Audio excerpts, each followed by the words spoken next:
Grandes genios e inventos de la humanidad. Charles Babbage, Konrad Zuse y el ordenador. El ordenador. Para muchos sigue siendo un enigma. Lo que esconde en su interior no podemos verlo. El ordenador, una herramienta para la inteligencia, capaz de hacer cosas realmente increíbles. Hace algunos años solo podíamos verlo en nuestros sueños.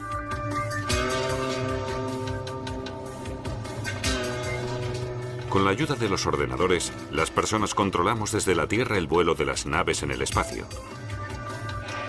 La misma técnica se utiliza en Frankfurt, Nueva York o Tokio para supervisar las operaciones de acciones y divisas. El espacio y el tiempo son casi insignificantes. Gracias a la comunicación por ordenador, el mundo se une mientras en los monitores nace ya la imagen de un nuevo mundo artificial. La tecnología de la información, con su aparente omnipotencia, también genera miedos. Ya desde sus comienzos, cuando el ordenador aún era para muchos un misterioso cerebro electrónico.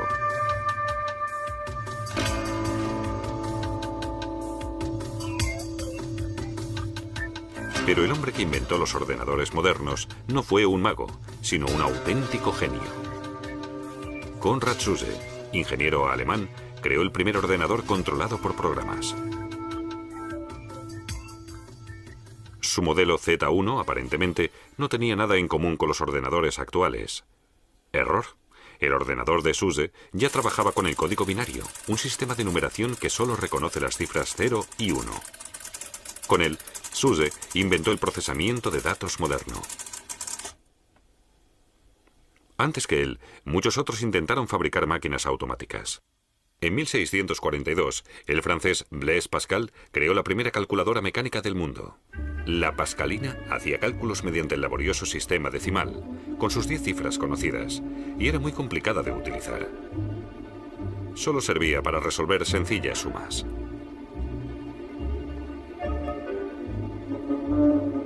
Gottfried Wilhelm Leibniz fabricó más tarde una máquina que permitía realizar las operaciones básicas. Leibniz inventó un mecanismo de rueda escalonada para acelerar los múltiples cálculos requeridos en la multiplicación y la división, mecanismo precursor de las posteriores calculadoras.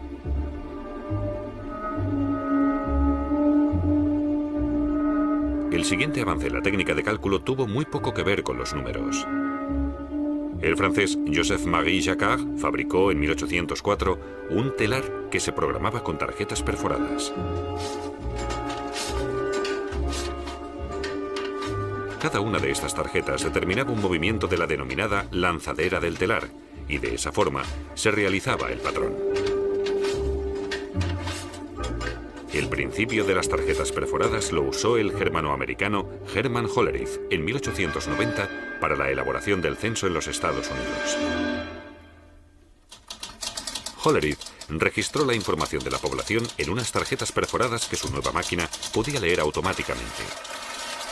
Nunca se habían procesado tan rápido los millones de habitantes del censo. La noticia se extendió enseguida. A finales de siglo, la máquina de Hollerith facilitaba el trabajo en instituciones y oficinas de todo el mundo. En esa época, Charles Babbage ya llevaba mucho tiempo muerto. De todos los pensadores, fue él el que primero tuvo la visión del ordenador moderno. En 1822, Babbage creó su entonces incompleta máquina diferencial. Esta máquina debía resolver ecuaciones complejas. Miles de ruedas dentadas entrelazándose. Así se trasladaban las reglas matemáticas a la compleja mecánica. Pero la máquina diferencial nunca quedó acabada. Esta réplica de la incompleta está hoy en el Museo de Ciencia de Londres.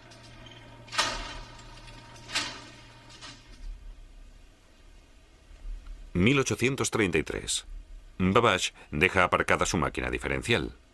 Ahora sueña con un dispositivo aún más complicado.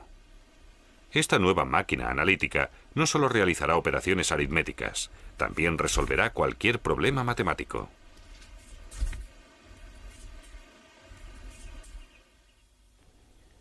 En Cambridge, el catedrático de matemáticas proyecta el primer ordenador con unidad aritmética y memoria. Su intención era introducir los programas con tarjetas perforadas.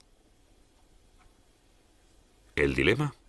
Para diseñar su máquina, Babbage tenía que volver a recurrir plenamente a la mecánica. No había ninguna otra opción. Una máquina de cálculo a vapor así pesaría varias toneladas, como un mecanismo de relojería gigante. Así que esta idea tampoco llegó a nada.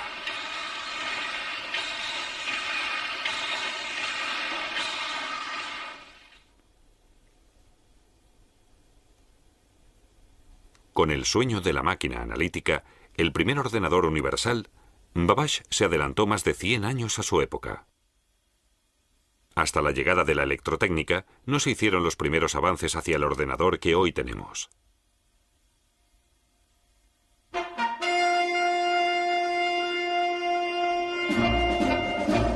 Berlín. El ingeniero mecánico Nobel, Konrad Zuse, sueña con una máquina que efectúe por él los pesados cálculos rutinarios. Zuse está convencido de que tiene que haber algún tipo de cerebro mecánico que sea capaz de despejar cualquier incógnita.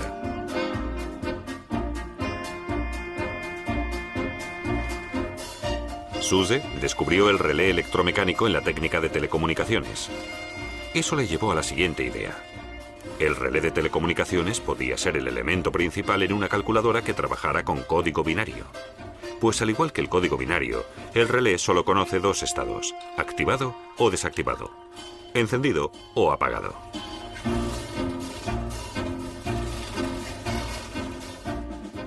Con ello, Zuse descubrió el secreto de la programación de datos. 1 o 0.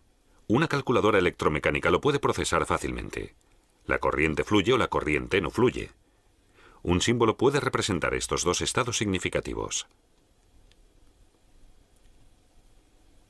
En el sistema binario, con 4 símbolos, se puede representar hasta 16 caracteres, o sea, 2 elevado a 4 caracteres. Por ejemplo, las cifras del 0 al 15. Para que comparen, arriba el sistema decimal, abajo el sistema binario.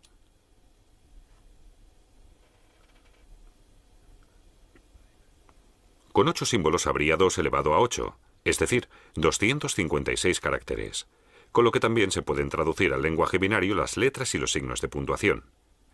Con ello, se pueden realizar incluso operaciones lógicas. Las reglas para hacerlo las desarrolló el matemático británico George Boole a mediados del siglo XIX con su lógica proposicional, mucho antes de que existieran los ordenadores. Zuse no había oído hablar de George Boole, pero desarrolló unas reglas lógicas muy similares a las del álgebra booleana. En 1936, Zuse empezó la construcción de su máquina con la ayuda de amigos en Berlín. En un plazo de 24 meses, el Z1 se convirtió en un monstruo de más de 2 metros, el primer ordenador electromecánico programado del mundo.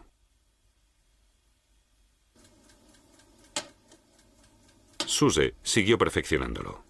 Durante la Segunda Guerra Mundial creó el modelo Z3. Su reproducción está hoy en el Deutsche Museum. La unidad aritmética constaba de unos 2000 relés. Una multiplicación sencilla costaba 5 segundos.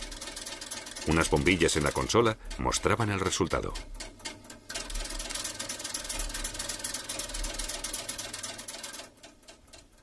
Su sucesor, el Z4, se utilizó para hacer cálculos aerodinámicos en el Instituto de Investigación Aeronáutica de Berlín. Los programas aritméticos se introducían mediante una cinta perforada. Pero el Z4 también se quedó en prototipo. Zuse nunca recibió ninguna ayuda estatal. El gobierno nacional socialista no conocía la importancia del ordenador. Por contra, en Estados Unidos, se impulsó el desarrollo del ordenador con grandes ayudas. Todo comenzó en 1937 en los laboratorios de telefonía Bell. Allí, el matemático George Stibitz descubrió que el álgebra de Boole era el lenguaje perfecto para los relés telefónicos. Stibitz construyó un aparato con pilas, bombillas de linterna y alambres que podía hacer sumas binarias siguiendo los principios de Boole.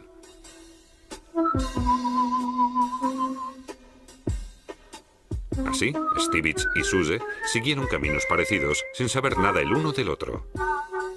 Stibitz llamó a su segunda calculadora calculadora compleja. Esta realizaba operaciones aritméticas completas. La nueva herramienta generó mucha expectación en Estados Unidos. A partir de entonces, se desarrolló a pasos agigantados. En 1943, Howard Aiken desarrolló el Mark I.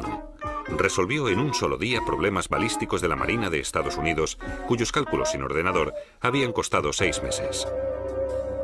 1000 veces más rápido era el ENIAC de 1945, el primer ordenador con tubos de vacío, un total de 17.000. El ENIAC era, como todos los predecesores, una simple calculadora. No podía procesar ni otros datos ni otros símbolos. 50 años más tarde, en cada mesa de trabajo hay un ordenador personal que puede hacerlo con toda facilidad. La evolución de meras calculadoras a milagros electrónicos se lo debemos a magníficos teóricos.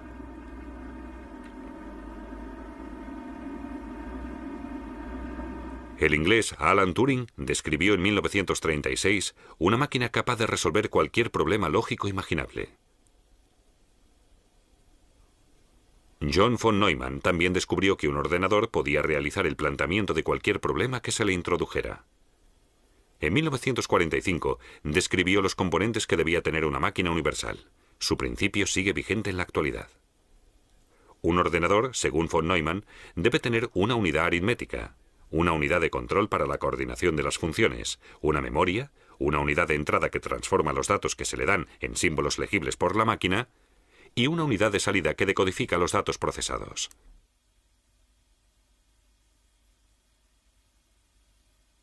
Además, el sistema debe trabajar con cifras binarias, tener un funcionamiento electrónico y realizar ordenadamente sus operaciones.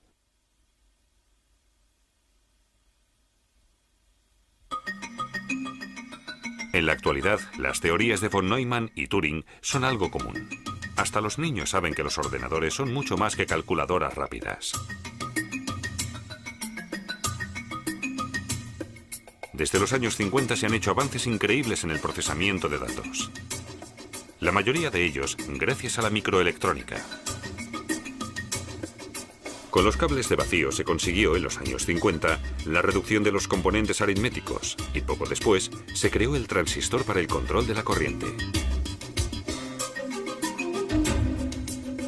Más tarde se crearon los circuitos integrados, que permitían comprimir muchos más componentes.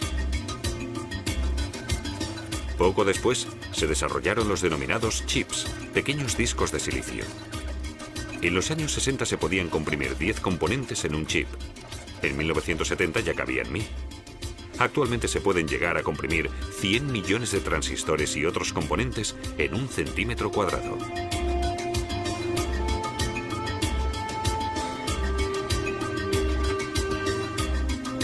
Mientras el rendimiento sigue aumentando constantemente, los precios de la ingeniería informática continúan bajando. Los ordenadores están más al alcance de todo el mundo. Gracias a sofisticados programas de aplicación, su uso es cada vez más fácil.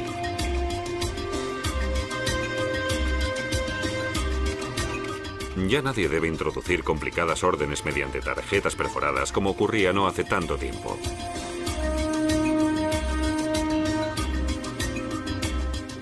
En el futuro, habrá ordenadores aún más pequeños que podrán controlarse mediante el reconocimiento de voz o de escritura manual. Estos aparatos electrónicos apasionan a muchos. A otros les gusta ver el desarrollo de la sociedad de la información. Konrad Zuse vivió el nacimiento del ordenador, pero no se le concedieron los derechos de patente porque supuestamente no cumplía el grado de invención.